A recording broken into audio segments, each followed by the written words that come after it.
Salam dostlar.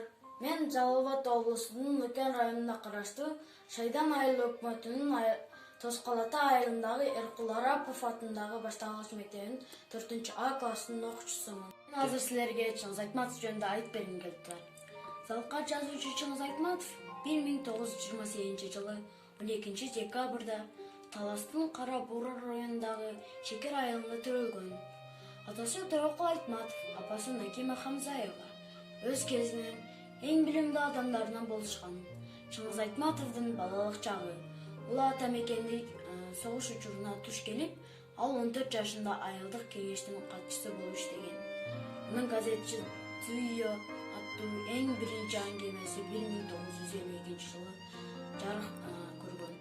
Айтматовдун биринчи мугалим Жамиля, Ак кеме, Эрте келген турналар, Гүлсарат жана башка чыгармалары дүйнө элдеринин көптөгөн тилдерине которулган.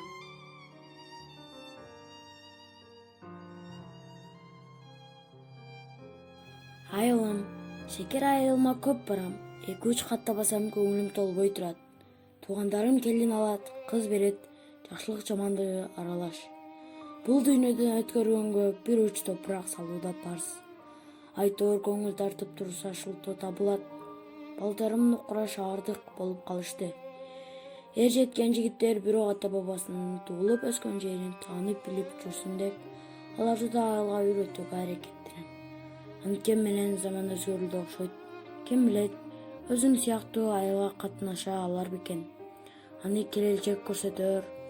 Ошондо да ар булактын чордону бар сыңары. Мекен деген алп, сөзүнө кут түшкөн очогу сыяктуу. Ала кандай борбору болот эмеспи? Менин мекеним Шекер айылы.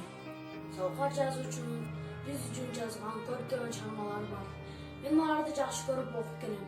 Жана мындан ары да окуй берем. Нуру өлбөйт демекчи Чыңгыз Айтматовдун чыгармалары бар экен, ал түбөлүккө жашай берет.